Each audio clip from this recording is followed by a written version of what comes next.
구약 성경에서 가장 난해하고 신비로운 책을 하나 꼽으라면 아마 많은 분들이 스가랴서를 떠올리지 않을까 싶습니다.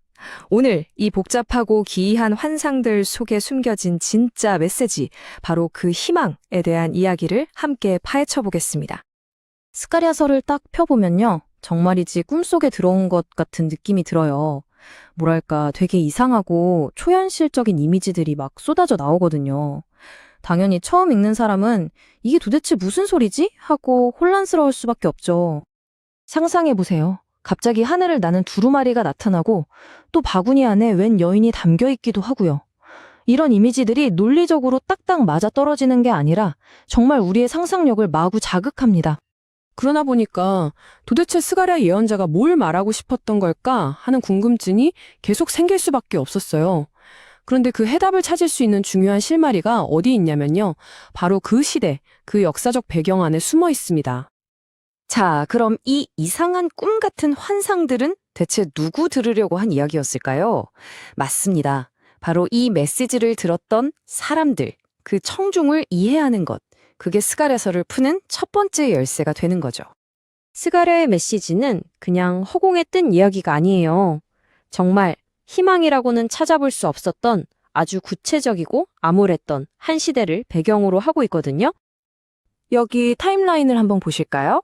바빌론으로 끌려가서 수십 년 동안 포로 생활을 하다가 드디어 꿈에 그리던 고향으로 돌아오게 됩니다. 얼마나 기뻤겠어요. 그런데 막상 스가랴가 예언을 시작할 때쯤 이들의 현실은요? 영광스러운 죄건? 아니요. 그냥 잿더미가 된 도시와 산산조각난 희망뿐이었습니다. 돌아와 보니 남은 건 폐허뿐이고 성전을 다시 짓는 건 정말 막막하기만 한 거죠. 그 처음에 설렘과 흥분은 순식간에 사라지고 그 자리를 깊은 실망과 좌절감이 채우게 된 겁니다. 바로 그 지점, 그 깊은 절망의 한복판으로 스가랴의 기이한 환상들이 짠! 하고 나타나는 거예요.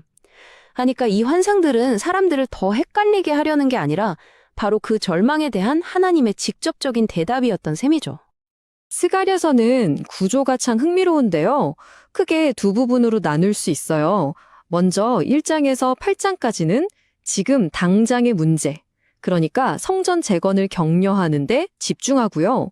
그리고 나서 후반부인 9장에서 14장에서는 시야를 확 넓혀서 더 먼 미래, 악한 나라들은 심판받고 결국 하나님의 나라가 완전히 회복될 거라는 큰 그림을 보여줍니다.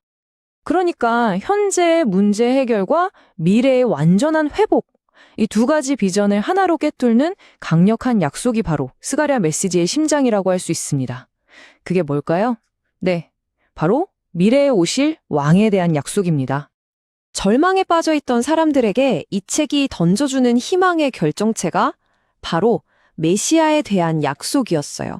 언젠가 나타나서 이 모든 문제를 해결하고 이스라엘을 완전히 회복시킬 그 미래의 구원자 말이죠.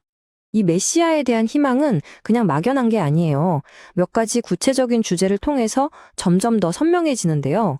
여기 보시는 것처럼 먼저 성전을 다시 지어서 하나님의 임재를 회복하는 것, 그리고 죄로부터 공동체를 깨끗하게 하는 것, 또 주변의 악한 나라들을 심판하는 것, 그리고 가장 독특한데요. 왕과 제사장의 역할을 하나로 합친 그런 메시아를 기다리는 희망으로 나타납니다.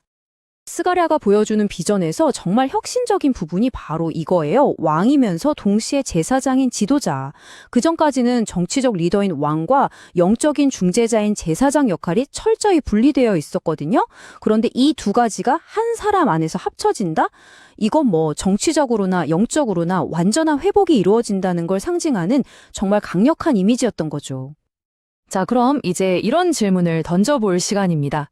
2500년도 더 된 이 기묘한 환상 이야기가 오늘을 살아가는 우리에게는 도대체 어떤 의미가 있을까요? 이 혼란스러운 세상 속에서 우리는 어떻게 희망을 찾을 수 있을까요? 핵심은 바로 이겁니다. 하나님의 손길이 역사를 그분의 목적을 향해 이끌고 있다. 이게 무슨 말이냐면요.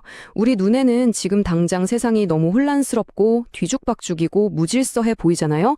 그런데 그 이면에는 보이지 않는 더 큰 목적이 분명히 작용하고 있다는 메시지인 거죠.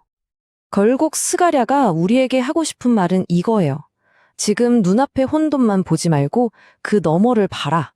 왜냐하면 다가올 하나님 나라에 대한 소망이야말로 지금 이 힘든 시간을 버텨낼 진짜 힘과 동기를 주기 때문이죠.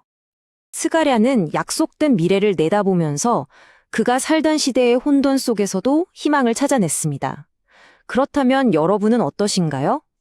여러분의 삶이 혼란스럽고 막막하게 느껴질 때 무엇이 여러분에게 희망을 주나요?